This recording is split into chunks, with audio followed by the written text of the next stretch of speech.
All right. Hi, everyone. My name is Marcella, and I am the new executive director for the Color of Music Collective. And I'm so excited to be co-moderating this panel with Mia tonight. So let's just jump right into introductions. So let's go around and have everyone briefly say your name, your pronouns, company, position, and your clients. And if it's all right, let's start with Candace. Hi, I'm Candace Newman. I am a tour executive, formerly of Live Nation Entertainment.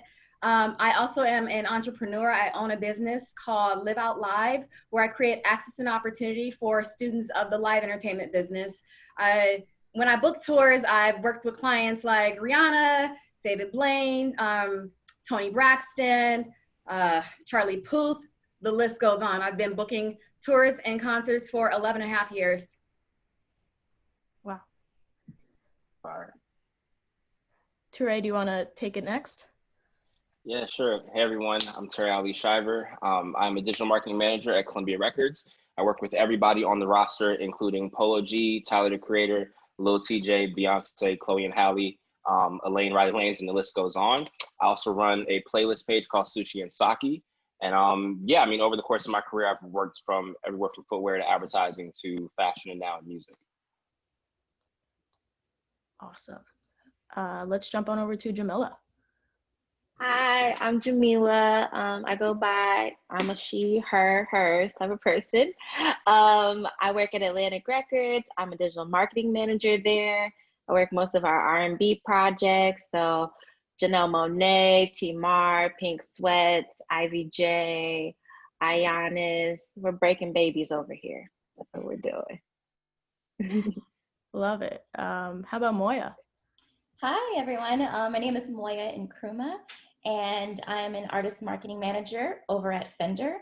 And I work mostly in R&B, hip hop, Afrobeat, reggae, all of the Black music genres. And I work with artists like her, Daniel Caesar, also Janelle Monáe, Jessie Reyes,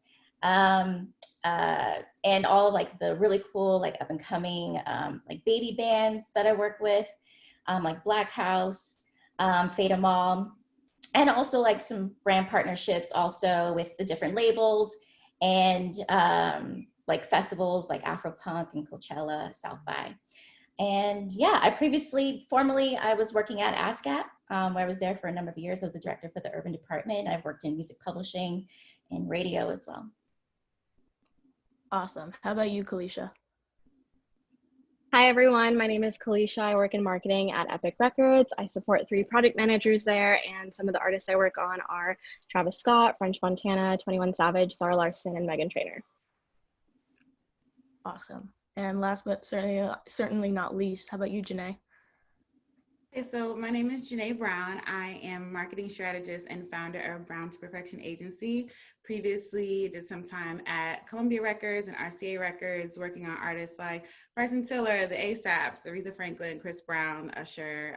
It was a nice mix of newer artists to break in more legacy artists. Now at our agency, we work with artists, but as well as in tech, partnerships with your favorite brands, and all that jazz with digital content strategy, event production, overall branding and marketing. Yeah, that's us. Awesome. And sorry, Cristina? Hey everyone, I'm Cristina. I own RnBae Collective, which is a marketing agency that specializes in R&B artists. So we're constantly working with labels, with brands to create R&B experiences. So this is anything from your listening parties to a tour, to a show, to a festival activation. We're kind of just working with labels and product-based brands to kind of just create that ambiance that surrounds R&B. So I've had the blessing to work with Warner Music. I've worked with Atlantic. I've worked with Red Bull, Hennessy, Jack Daniels, just getting your favorite brands together for a good free time, a good night of R&B. Love that. Thank you all so much. So we're just going to jump right into the discussion. So Mia, do you want to take it away with the first question? Sure thing.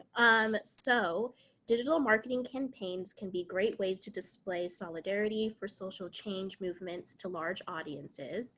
As a marketing professional, how do you ensure that your campaigns and marketing strategies are inclusive, diverse, and impactful? I can take this one, I guess. So I get this question a lot lately. For me personally, I know I'm like on the agency side of things.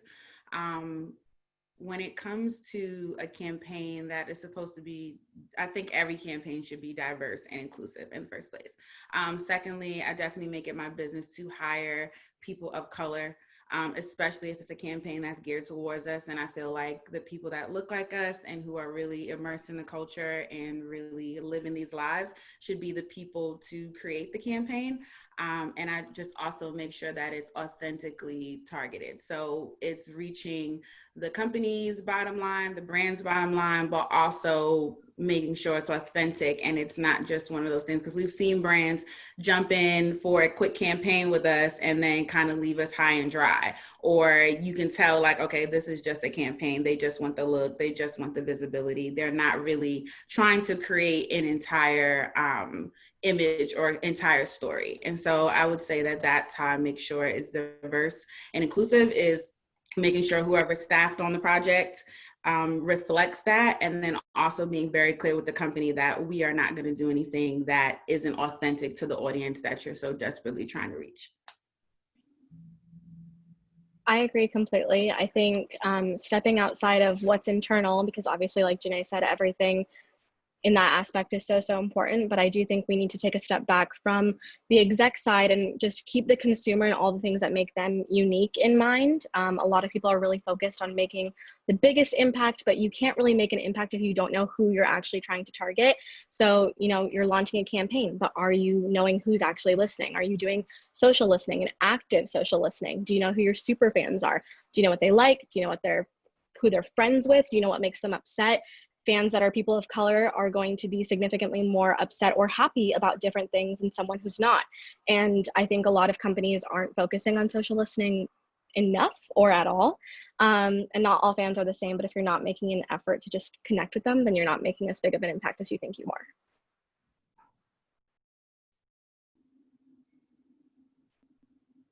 Yeah, I think I'll oh, sorry. I think I'll go on this one too. So I am also, I'm on the brand side of things also, so representing Fender, which if you're not familiar, they make guitars and basses and ukuleles and all that. So about 5 years ago, Fender conducted an independent market research study that concluded that 50% of new guitar buyers were women. And so that this stat is very significant because it impacted the way Fender approached its marketing and artist marketing approach. So being more cognizant of gender parity has increasingly become a priority. In fact, it's now mandatory. So, and likewise, it is now mandatory that all of our campaigns from PR, email, and social channels reflect what the real music community looks like. So I can say that we strive to be as diverse as possible, making sure that all genres and genders and ethnicities, as well as like instruments of expertise, are also authentically and genuinely represented. And that we're not just checking a box. There's no tokenism, or at least we try not to make sure that we're not, you know, doing tokenism here. So it's not a perfect system, but as an organization, like from the CEO down, it is definitely something that we consistently work towards. And as for me, as an artist marketing manager that works in mainly R&B and hip hop, my role is to ensure that those artist stories are being told, and that representation is important, specifically representation for people of color, especially now. We need to see ourselves represented in spaces we do not traditionally see ourselves in order to know what is possible. And the hope is that, you know, this will impact and inspire like the next generation of artists and musicians.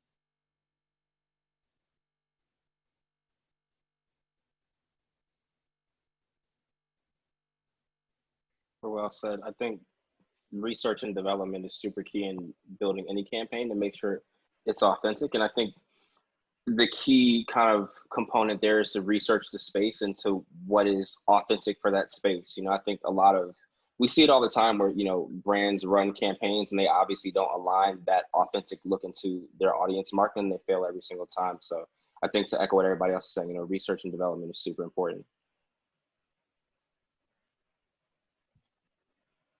I mean, I guess I agree with everyone that the authenticity of bridging the gap between the artist and the fan is important. I know for us specifically, we did Billie Eilish tour last year, and she was hell bent on having a green tour, and it really reflecting her beliefs and social, activism when it comes to green tourism and really having all products be green. So the company did very well on executing her vision of what that looks like. And it's something that she still stands for. So it's the authenticity of the artist that makes the fan continue to want to follow them and support the show or whatever it is that you're putting together, the brand, because the artist is really standing by what they believe in. It's just not a campaign, it's their real lifestyle.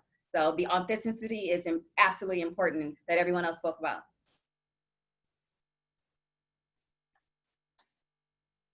Definitely, definitely. So for our next question, also for everyone, what do you aim to be known for in your career? That's a great question. I know that's a big question, so whoever wants to jump in first, go for it. I'll go for it. I mean, for me, I want to be known for helping put younger people on. I go out of my way to find smaller like platforms or like smaller creators, because on digital we like do a lot of content creation, and I go out of my way to make sure that I'm picking out people that feel like maybe they're not being seen. So I'm like deep in the crevices of like YouTube and Instagram and Twitter, trying to find people that align with our artists. So not only am I making a good relationship for the label, but I'm also making a good relationship for the artist so that they can feel like, for example, Cristina, who I love so much, like they could go to Cristina and be like, hey, I have this idea. Can you help me do a show? Can you help me come up with this content piece or something like that? So that the ecosystem is always getting bigger with new and fresh ideas. Because to me, before I even started working at a label when I was in college, my biggest gripe was like, I don't see enough young people in the industry. I want to see more young people. I want to see more women. I want to see more people of color. And so I'm going out of my way to bring in those people that I like needed when I was trying to break in, So that's what I want to be known for. Yeah. I love that, Jamila. And I just want to piggyback that as well. My business, Live Out Live, is it's based off or inspired by my own journey as a tour executive. I am one of the only Black women booking concerts and promoting tours across the industry. So it's just important that I open that window, let the ladder down, and see more people of color, more women of color be a part of the live entertainment industry. And that's basically what my company is about, is creating opportunity and access and giving them the tools and resources so that they can be great in the live entertainment industry. So most definitely my purpose is very much aligned with serving others and seeing more youth in the live space, giving them the tools and resources that I didn't know that I needed.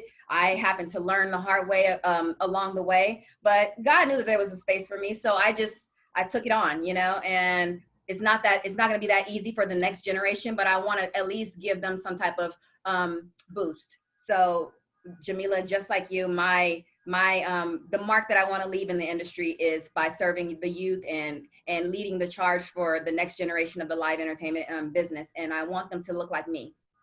Mm-hmm. Yeah. I'll go next. So my dream, I guess, path doesn't really exist because it hasn't been created yet.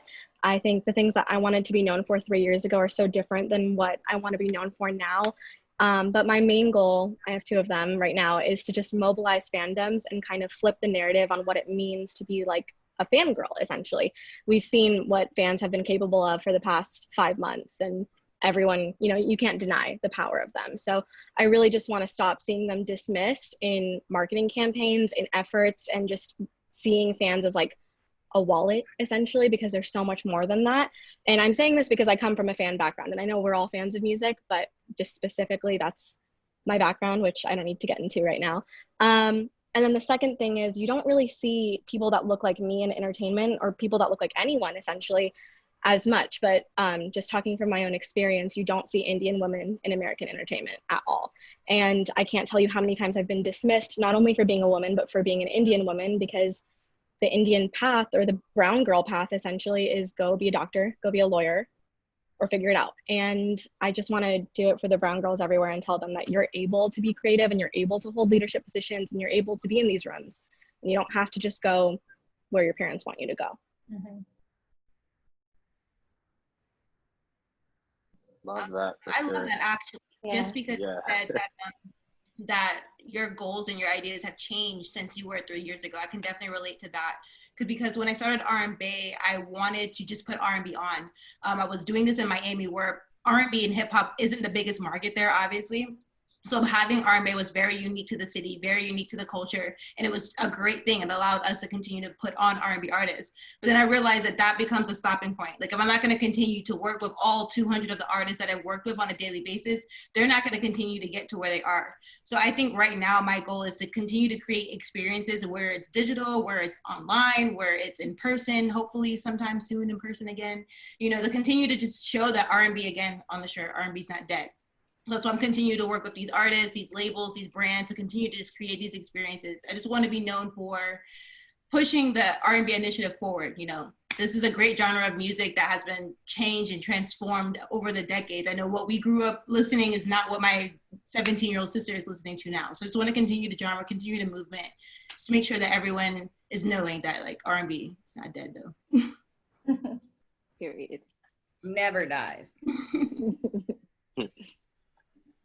I think for me, my biggest thing is bridging the gap, right? So I always say I'm kind of the go-between between the creative and the business person, because I speak both languages. My background is in marketing and media management. So I understand the business side, and then I came up, you know, learning Photoshop, video editing, like every single step that, you know, kind of a creative takes. And one thing I've noticed over the course of my career is that creatives tend to not really understand the ins and outs of business, and business people tend to not understand the ins and outs of creative. And what that means is that business people like to limit creativity based on the dollar amount and the dollar sign, because all they see is a spend. And creatives like to go above and beyond because they think that art supersedes, you know, actual business expectations. So, you know, my job has always been to kind of, you know, communicate both of those sides to both players. That way everybody gets along well in terms of collaboration goes. And then educate, right? Because a lot of creatives, you know, want to be where we all are, you know, but some of them haven't gone to school. Some of them, you know, are in school, but, you know, don't know how to transition from, say, a graphic design degree to digital marketing or to social media or what have not. So, you know, between bridging the gap and then just educating everybody out there about, you know, the possibilities and the roles and responsibilities that come with what we do in the industry is, you know, definitely what I want to be known for coming out of this. Yeah, yeah. I absolutely agree with you, Touré. Like, for me, definitely like bridging the gap and education. I would also say for me, it's also advocacy. Right. I didn't say it in the beginning of our intros, but since the age of 2, I've always known what I wanted to do in life. I wanted to be a musician and I wanted to work in music. And I'm actually a classically trained opera singer. But I know, like, firsthand what it feels like not to get certain opportunities because of the way you look. So like early on in my career though, as an opera singer, I decided that I wanted to also like bridge that gap and to put myself in a position of influence, and so that I can not only provide opportunities for myself, but to provide opportunities for others who look like me. So I like many people who get their start in the industry, I got an internship at BMG Music Publishing, and I fell in love like with the industry. And I knew like this is the way I wanted to do it. That internship ended up leading into like other creative roles in publishing, and like I said, most recently ASCAP. And that has been a way where I can give back to my community and to pass on knowledge and opportunity as an artist advocate. And it is a badge that I wear proudly, and I take that passion-oriented mission with me everywhere I go.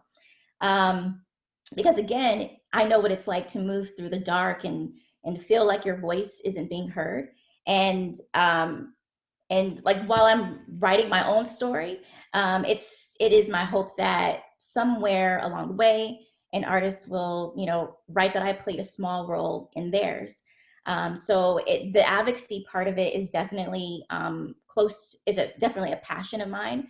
I started doing more advocacy work during my time at ASCAP, and then also that led me to being an advisor to the board for the Recording Academy. And it's something that I definitely push, and wanting to educate creatives and those who are coming up in the industry who, you know, are just trying to figure this thing out. I don't know everything, but you know, definitely not saying that I know it, because I'm still learning myself, but definitely can help with the questions and then going to find the resources for the answers. I love that, by the way. I can relate to a lot of things you guys said. I'm going to jump out the window. I want to be known as the greatest marketer and philanthropist that has ever lived. I'm very serious about not just marketing, but more so people. I think the reason why I'm just super into, you know, showing people who they are, maximizing the potential, whether it's, especially when it comes to people who look like me or people who may be marginalized and not, like we've all been speaking about, get certain opportunities. Like, I'm super big on, one, also adding a socially conscious element to anything I'm doing in any way that I can. I spend a lot of time, you know, speaking to corporate clients about like, okay, but what are you doing for communities? What are you doing? Like, this is great. We've seen digital campaigns, especially right now, and the time people not having it. And so I think this is great, because I've always been serious about giving back to people. And just like I said, maximizing the potential, whether it's tech, whether it's music, whether it's a product brand, whether it's a business, whether it's a media personality. Like, I would like to be known as someone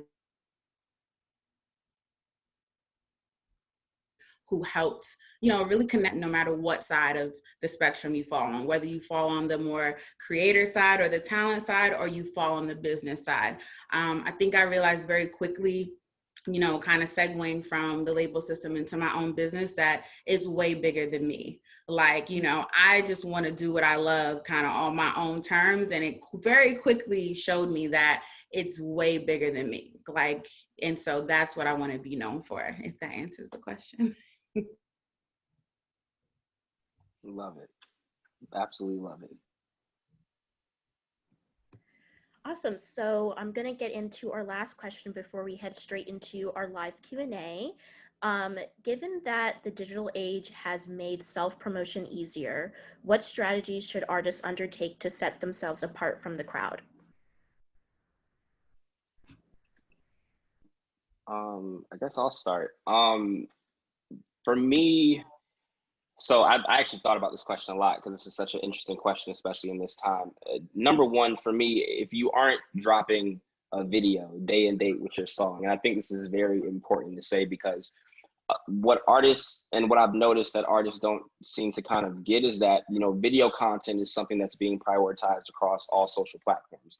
If you look at the increasingly push to live stream that we've had since quarantine, you look at Instagram rolling out reels and also, you know, pushing video content on platform. You look at Facebook and what they're doing, Twitter, like video content is essential. So if you don't have video content, or, you know, some type of interaction and engagement on video-based platforms, you're shooting yourself in the foot. So you definitely want to make sure you have that.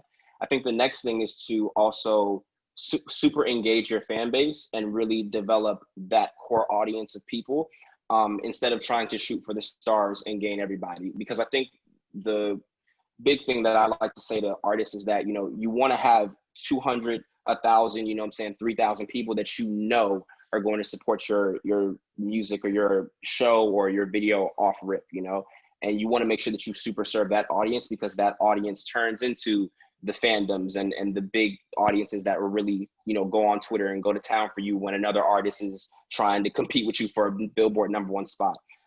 So you always want to make sure that you're super engaging your audience and you're prioritizing, you know, content that's most relevant for platforms. For me, I think it's video. I think that's where we're headed. in this case, now that we're in the live stream era, I think making live streams super engaging and trying to find that added element, rather if it's a post-production element to it or, something unique about the content through the live stream is super key as well. I agree 100% on the whole video aspect, but it sounds super corny, but just having a very well identified brand is so key. Yeah. You don't really need to stay the same person, but your brand should not be a mask that you have to turn off or take off when you get home. And you don't want to attract a certain type of fans with your brand, because people that like you are just going to like you no matter what. Your brand should just be authentically you, because the second you have to turn it off, you're going to just struggle as an artist, because you're going to have two different personalities that you're going to have to put on.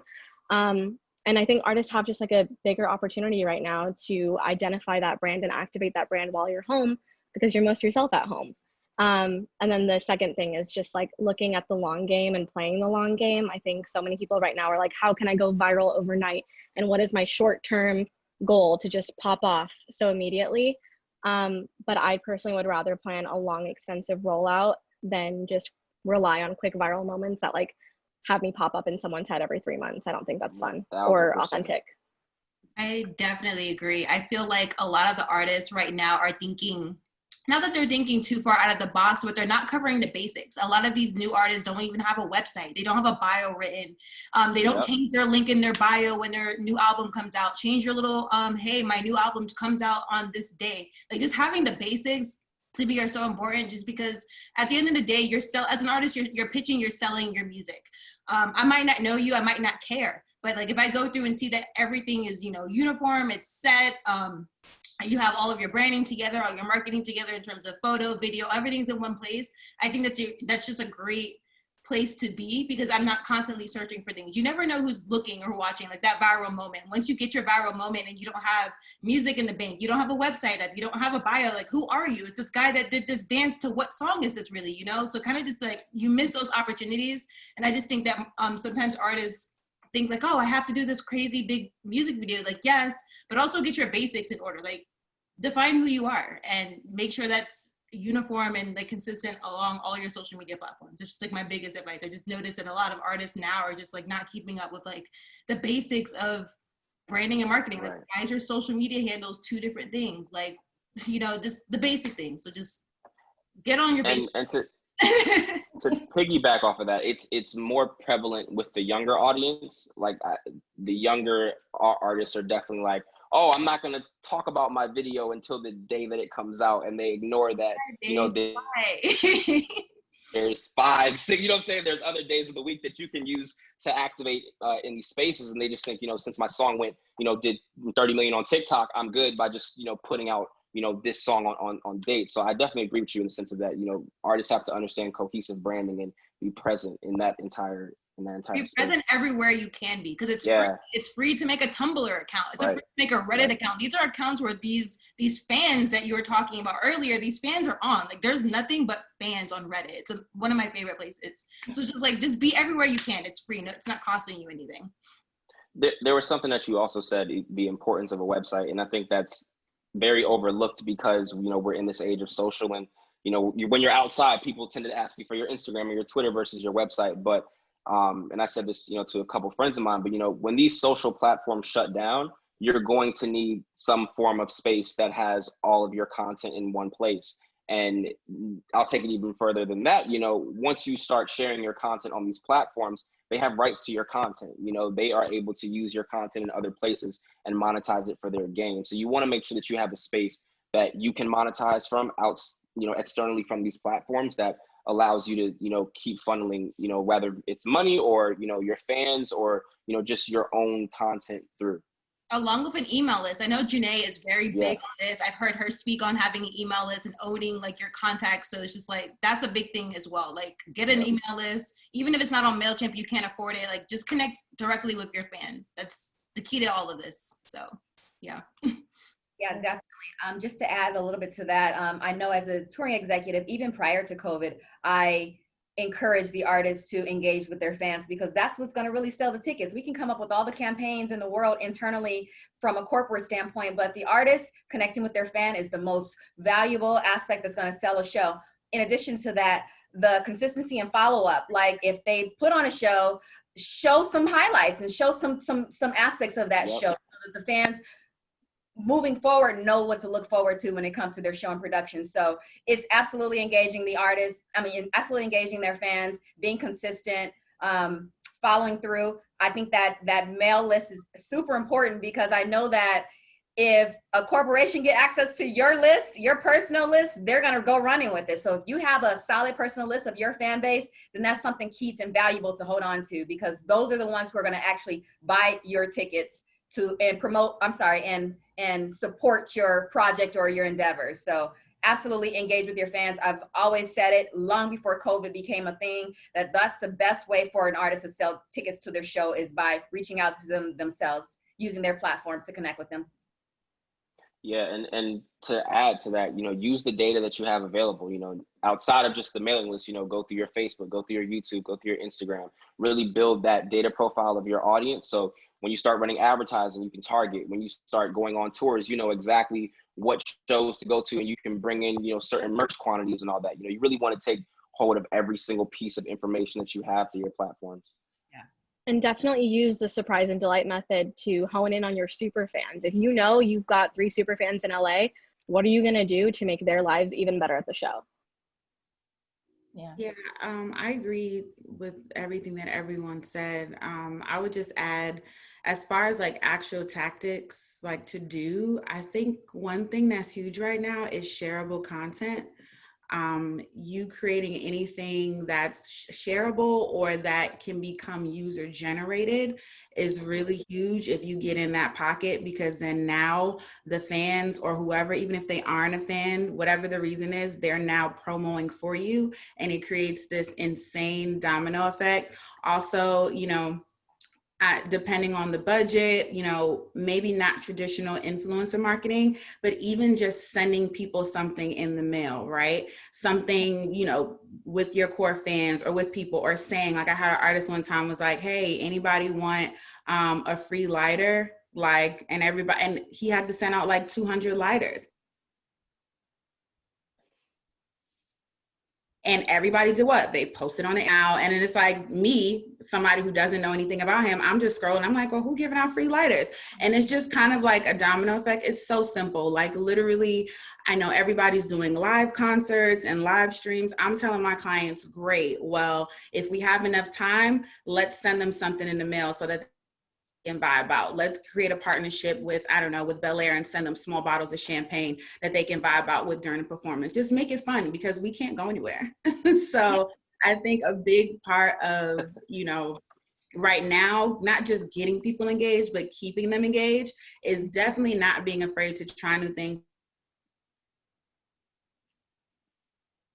and do things that are different. That's the first step. You really want shares. You really want people talking about you. You want to be in conversation. Like word of mouth is still the most powerful thing there is, and digital still comes second, but also you can do word of mouth online. So that's kind of, I think, where we are in terms of everything everyone said, but I would add like shareable content and user-generated stuff there. Think outside the box and just be a person, right? At the end of the day, like think about what you would want as a consumer. Think about, why do you follow the people that you follow? Why, when this person goes live, you always want to tune in? Why is it that, you look forward to this person's post? Why do you follow this person on Twitter? Like think of those things. And I'm not saying, copy what they're doing. Try and figure out why it works. What is it, how are they making people tick? So I think keeping all those things in mind is a lot more than just kind of, I know a lot of artists get discouraged and they're just kind of watching everybody else, seemingly run around on digital, but like, get in your bag and see what you can do too in your own way. Yeah, don't be too scared to promote. I mean, if you looked at Cardi and Megan's last song, like Cardi did everything that, a major artist, you normally wouldn't expect a major artist to do. You know what I'm saying? What I mean by that is that she participated in every single piece of the rollout. Every single day she had a piece of content going out. Her and Megan did a red carpet premiere, right? Where they both got on together, and then that led into the premiere of the video, right? Like all of these things are things that, like, when we suggest to a major artist, they're like, I don't know, but we're in the age where you have to promote, you know, like that time of, you know, being secretive and just hoping that if I drop this song at 3 o'clock in the morning and with some cryptic caption, you know, that doesn't really work anymore, because, you know, we live in a society where it's expected of you to give us content 24/7 days a week. You know, that's how we operate. So if you don't do that, you know, it's very hard to cut through the noise on the internet when there's 3 billion pieces of content and posts going out every single day. So yeah, don't be scared to promote, and don't be scared to participate in rolling out your song, because that's what people need to see. People need to see you be present everywhere. I agree. And just to piggyback off of that, like, words of future, right? Dress it up and make it real for me. Like, give people an experience, like give them something. The same way you said, like, Cardi's rolling out all day or week for the week leading up to the, you know, build the anticipation. Like, again, the days are gone where you could just even look at Drake. Drake is giving us rollouts, and I don't think he has to, you know what I mean? But even he is like, okay, I got to do something different because everybody's online. Everybody's posting this. Everybody's doing that. So how can I make my thing the best thing? And granted, Drake obviously has a different budget. He's living a different life, but the sentiment still stands. Yeah. Right. Yeah. Right. Yeah. Oh, sorry. I would just. No, go ahead. Go ahead. I would just also add that, you know, living in the time of quarantine, you know, like everyone is saying, content is king. So this is a really great time. And I'm speaking from a brand perspective.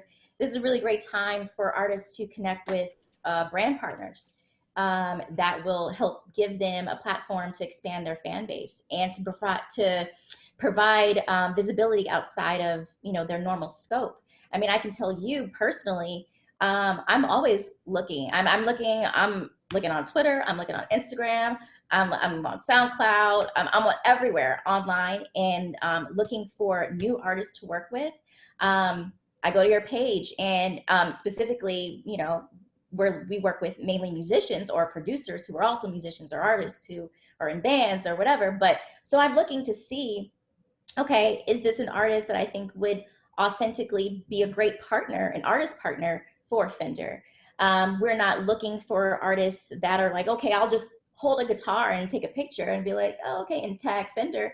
Like, no, we really want artists who authentically and genuinely evangelize the brand. And so those are like all the things that I'm looking for, because we want to provide a platform for those artists to tell their authentic and true stories of, like, that are emotional stories that are, the emotional connection to the brand as well. So yeah, I mean, use those relationships that maybe your team has or that you have.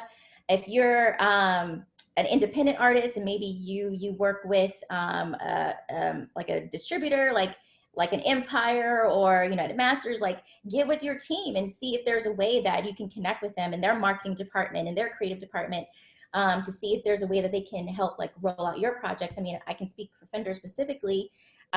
We, on our social contents, we tend to work with artists, like we do like artist check-ins and sessions and IG takeovers. And most of the time we do that around the launch of an artist that just released a new project. So yeah, I think, again, content is king, and connect with those partners that are already kind of part of your brand identity. And with that, we're going to jump right into our live Q&A. We're going to start off with our first question.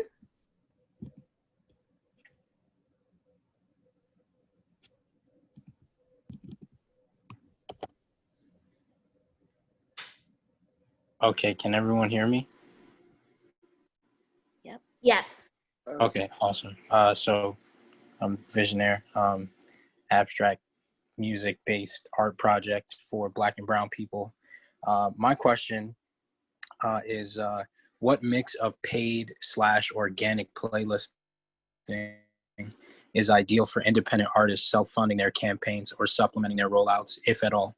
Because I'm really struggling with this and trying to figure out what makes sense. What am I supposed to be budgeting for? Am I supposed to be looking at paid playlisting at all? Do y'all look at paid playlisting? So that's my question.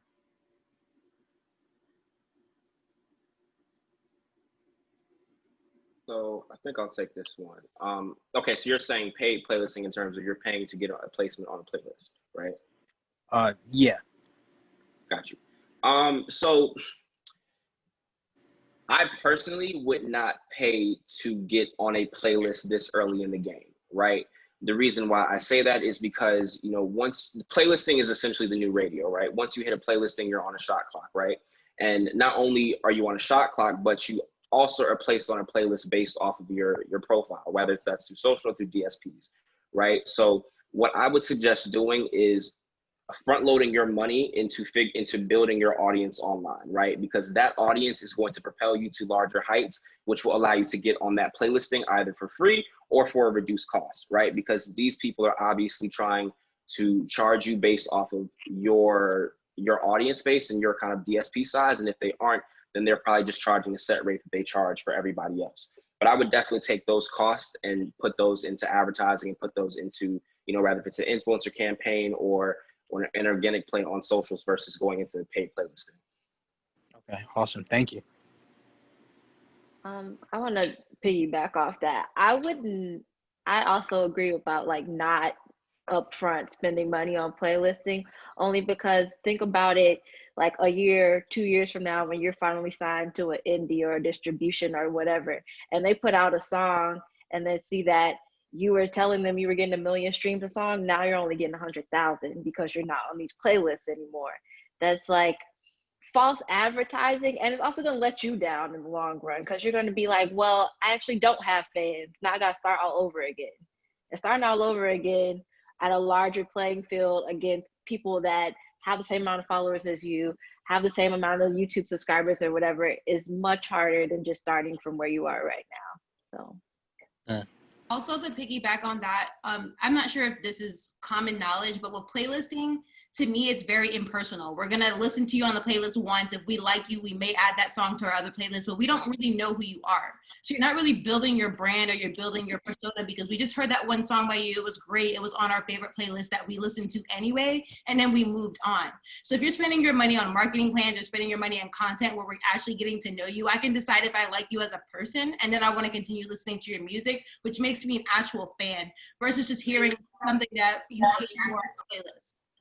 So I just think if you're going to spend your money playlisting, again, it probably shouldn't be your first go-to, just because, yeah, you're going to get your streams and you're going to look great numerically, but when it comes to building your fan base, none of these people actually know you, or they're going to actually go back to your page or go back to relate to whatever it is that you're selling.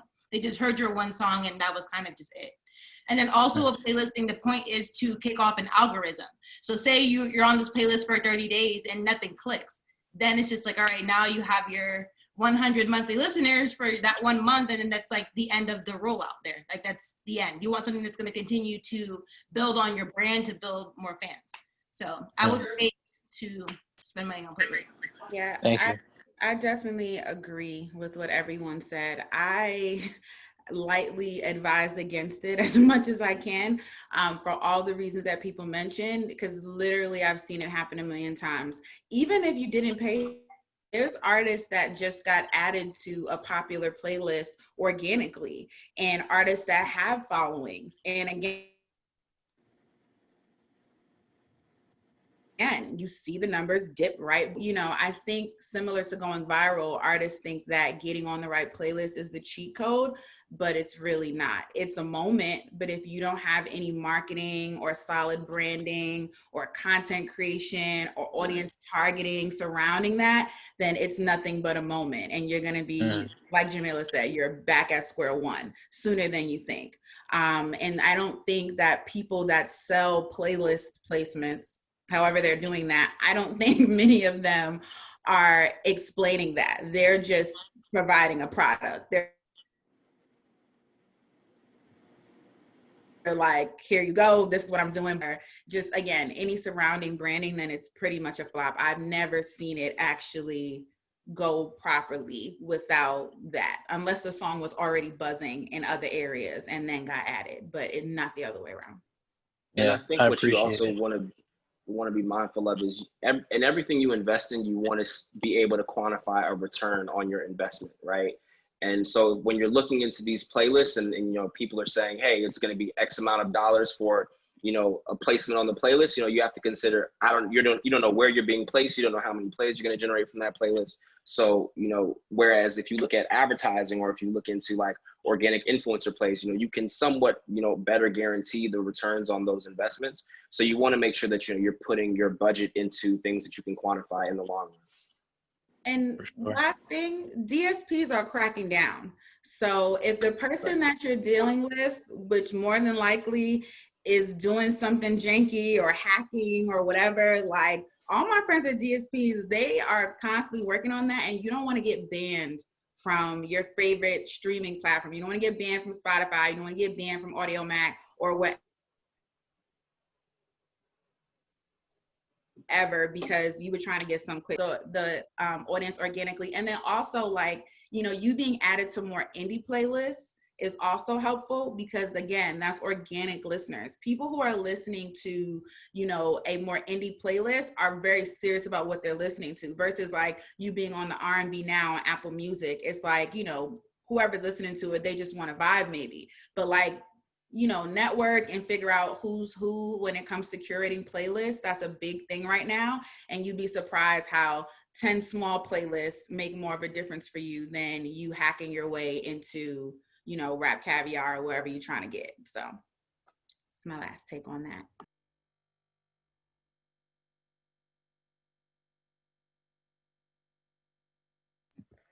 Awesome. We're going to jump right into our next question.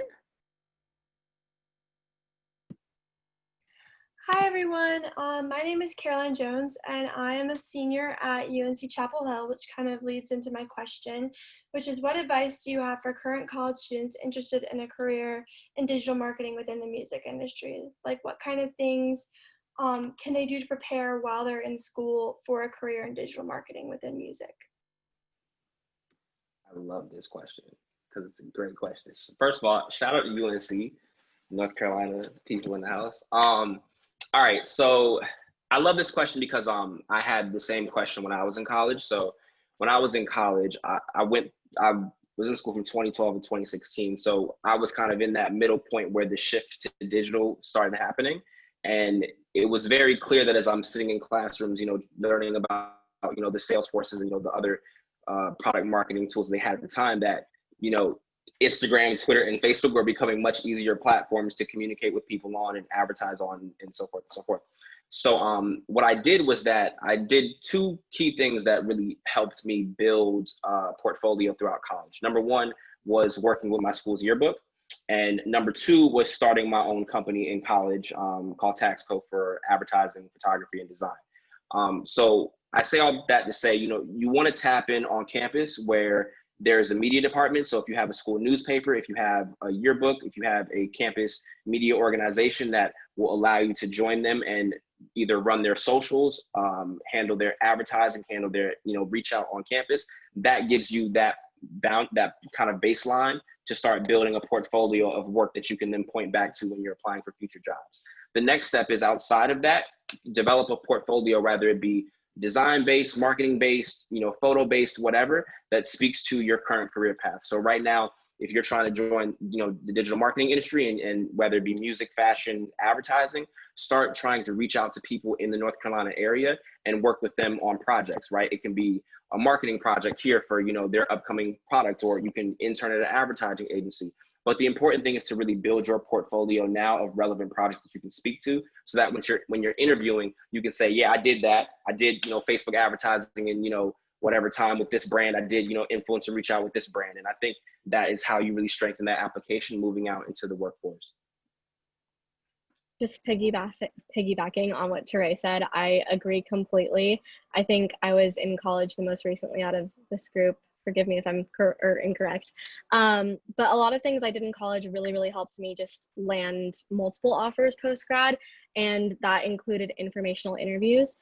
Don't underestimate the power of that. There's a lot of amazing people that want to help and want to give you advice, as long as you're reaching out professionally and kindly and you're there to learn, instead of saying like, what can you offer me? A lot of people go in with that mindset, and you need to just go in with absolutely zero intentions other than to learn. And it's corny, but like, be a sponge, ask them what their hardships are and what makes them happy and what makes them love their job. And if you like what they love, then you're gonna like the job that you end up being in. So just do as many informational interviews as you possibly can. Everyone's home now, so it makes it a lot easier. Some people might disagree and they're like, I don't want to be bothered when I'm at home, but it's just about finding the right people. And then the second piece of advice I can offer you is, like Touré said, build up your portfolio, get involved in whatever way you can on campus. And if you're not on campus right now, find your favorite artists and like look up their stats on DSPs, look up their social media, make a one sheet for literally no reason other than to have a portfolio. Work on making GIFs and work on your digital skills. Like, be able to say you have all the hard skills, so that way when you're already in the door, you're like, all right, put me to work. You don't have anything to learn. And then also just follow people on social media that inspire you and have really good takes. I am so inspired by Junae, like literally all the time. I like all of her tweets because they're just so motivating. So just follow people that you're inspired by, because, you know, your social media diet is essentially your mental diet. And if you're going in just seeing negative stuff that's not going to benefit you in the future, like, what are you doing? You know, so definitely revamp your social media and just kind of figure out what it is that you like, and follow people that you like and that inspire you. Definitely. And to add to that, Kalesha, thank you. Right. And I was gonna say, because someone in college route, and it's literally pretty much the same answer minus the campus portion. Like, find people, artists, creatives, small business owners, anybody, whether it's in your neighborhood or just if you want to be in digital, you should be online. Finding those people and kind of create a barter situation. I need a portfolio. You need to fix your digital presence. And that's how you start literally building it up. You know, I always listen, if you're not comfortable doing that, then maybe you charge them a very small fee, right? Or something, but you have to figure out how to get your feet wet. For me, before interning at Sony, that led to jobs and things like that, I was on campus hustling. I was the person putting on all the events, which means I had to market the events, which means I had to know everybody, which means I had to figure out how to reach students. Like, figure out what your thing is going to be, what your area is, and like start relationships as far as like getting into the space. And then you're able to prove yourself once you get there. But those are the two main things when it comes to, you know, getting in here. But everybody gave really like great advice about how to transition, for sure. And just to add to that, showing your capabilities is just as important as mastering the work. One thing that I've noticed as I've been, you know, hiring and interviewing a lot of candidates is that, you know, if they don't have a portfolio, right, you know, they also don't have capabilities in Photoshop, you know, CrowdTangle, you know, Facebook ads, all of that. So the important thing is for you to just be able to show that you know what you're doing. If you don't have, you know, the ability or, you know, the resources to build that portfolio, because like I said, we're going into, you know, you're graduating college into one of the most competitive, you know, job markets. You know, let's be honest, you're like, you know, going into digital marketing, especially in the music industry, is not easy. And you want to make sure that you know every single capability that there is possible coming in at the level that you want to come into. That way you're stronger than every single applicant in the pool. And I just want to add on. Oh, go ahead. What did she say? Oh no, go ahead, Jamila. Oh, I was just gonna say that, like, you know, learn as much as you can, but also don't feel like go into interviews or informational interviews feeling like you know everything. Like, I think that's a big problem with new people, is they think they know everything, so they have no willingness to learn. And like, to be completely honest with you, I had no intentions of being a digital marketer. It kind of just fell upon me because I love the internet, and I had to learn everything as I was going along. And I went from an assistant to a manager in under 3 years because I took everything they were teaching me, absorbed it, and then applied it immediately.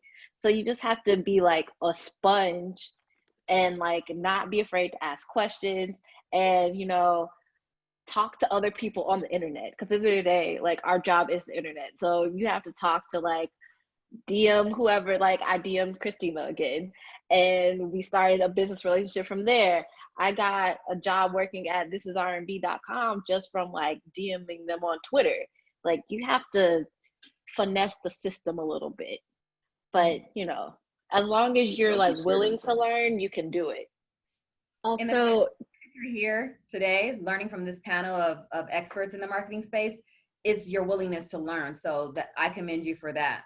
Continue to look for these type of platforms to tap into, because this is like free game, you know, and a lot of people are not taking advantage of this time that we have to take in as much knowledge as you can about these different endeavors. So good for you, Carolina.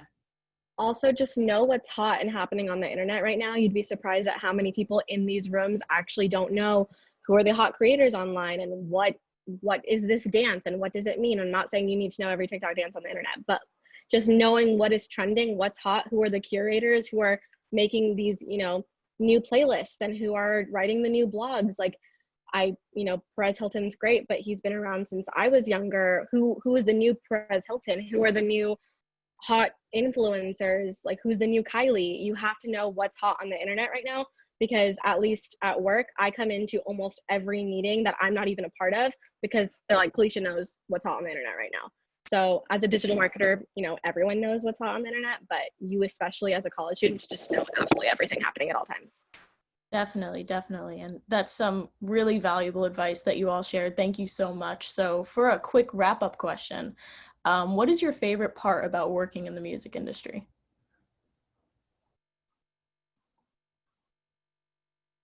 Hitting those goals, baby, like at the beginning of your marketing plan, and you're like sitting out with your team, you know, you have your keynote out and you're like, oh, we're gonna get 10,000 plays in the first week, we're gonna do this, and you're actually hitting them. That makes me like, yes, we did it. Our marketing plan worked. This tactic worked. This is a new way to do it, and we executed it and it worked. So hitting those goals to me is like I love seeing the artist happy. I love seeing the client happy. I love seeing whatever product we're working with happy. So hitting those goals, like hitting the marketing goals, checking them off, is my favorite part. I agree 100%. I think just coming up with an idea, I journal a lot, and I put a lot of my ideas like in my personal journal so I can just bring them up later. And just being able to come back in a few months being like, oh my God, we did that, and seeing the reaction online makes me so happy. I'm very like validation oriented in terms of like, if someone online or someone I don't know, or even my boss tells me I'm doing a good job, that like makes me happy. So if someone is just pleased with my product, or even giving me, you know, criticism on like what we could have done better, is so awesome, you know. But like Christina said, just when you hit that goal and it's like 9 p.m. on a release night and like 9:05 everyone's loving it, it just makes me so happy. For me, it's definitely seeing the fans show up to a live show, knowing that I put a lot of work in creating the business plan, leading to the tour routing, leading to the execution of the show, and then the show going off without a hitch. Seeing how exciting fans are to attend a show and not really realizing all of the work that it took me to put, a year's worth sometimes of work that it took me to put into it, and just their excitement about attending that experience is priceless. They don't even have to know that I'm behind it. I know it. So it's rewarding just to know that they've enjoyed themselves. That's something that I've helped create. I think for me, it's helping. It's really actually seeing an artist go from 0 to 100. I've started on, when I got to Columbia, I started working on Polo G before he had dropped his first project, and to see him go from, you know, literally pop out to, you know, going gold in a matter of, you know, months, you know, I think is very inspiring and just super underrated in the terms of, you know, what we do as digital marketers, because there's so many steps that it took to get to that final point, you know. But when you're able to see an artist literally come from nothing into being, you know, a global superstar, I think that's, you know, definitely one of my favorite pieces about this. And then the other thing is just, you know, we do a lot of cool things. You know, I think it's very underrated, you know, to speak about, you know, what we as digital marketers do. You know, I always am super intrigued by the conversations that I have with Facebook and Instagram and Twitter and YouTube and Vivo about, you know, the different products that they're rolling out before they even come out.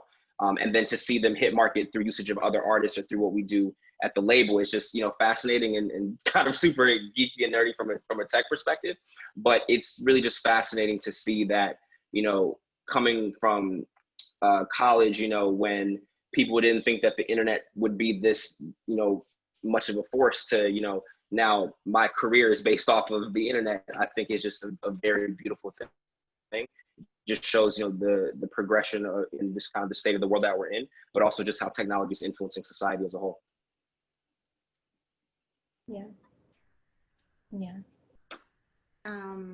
I would say my favorite part is getting everyone else to see what I see or what we see. Because when you first get the project, it looks nothing like what you end up putting out on digital. It's almost like taking someone out of like gym clothes and like dressing them up in a tux. And like, I love doing that. And then people being like, oh, wow. I love the noise. I love a good like uproar on social media where like everybody's talking about a thing and it feels crazy. I love all that. I think that those are my two favorite parts. Like, you know, letting the world see what we see with the artists, with the music, letting them hear what we hear and kind of painting that picture for them, like creating that environment and that ambiance for them to really understand music and the artist. That and like, and the hype. I love both of those. My favorite part is definitely like what Touré said, like watching the artist go from like nothing to something, and also like learning about them and trying to help tell their story. That's like my favorite part of my job, is telling an artist's story and getting across what they want to get across through their music and their branding and their socials, so that people can connect with them. Because I love watching when fans meet the artist for the first time at a meet and greet and they're like freaking out, and I'm like, I helped make that happen, you know? So I think that's really cool. Yeah, yeah. I would echo what everyone has said so far. It's especially working with artists who are just starting out in their careers, and working alongside them and their teams to execute this vision. And then you like, it's like basically it's like your baby, right? And you're seeing it like grow, and it's just like this really like beautiful thing. And I think now that at Fender and in this space, one of the most rewarding things is connecting with artists, one, who have never even thought about playing an instrument, but they have the desire to learn, and seeing them go through that journey. For example, I'm working with Tasha Cobbs, who's an award-winning like gospel artist, and she's signed to Motown Gospel, and has decided, you know, I started working with her last year. She's like, you know, I seriously want to learn how to play guitar. And so I basically got her starter kit, and, you know, like, here you go. And she just went on her learning journey, and she's like performing and recording, like has become this confident, not only obviously an amazing singer, and a songwriter, but a musician. And to show like this different side, this different dynamic of an artist, and to be kind of like to play a small part in that role of showing that story is something that's like really, really rewarding and exciting to me.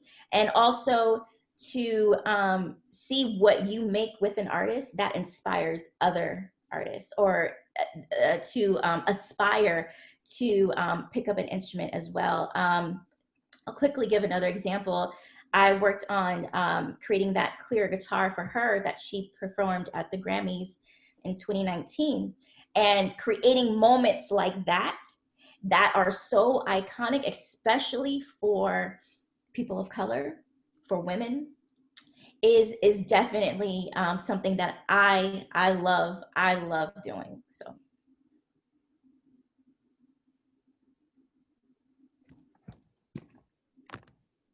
And with that, we're just going to end the panel. Thank you all so much for coming, and to our wonderful panelists. This was amazing. I'm so glad that we could make this all happen virtually. And for those of you who are new and just tuning in, you can follow us on Instagram at Color Music Collective to find out the details for our next upcoming panel. So thank you all again, and I hope everyone has a great rest of their week. Thank you. See ya. Thanks, everyone. Thank you. Thanks, guys.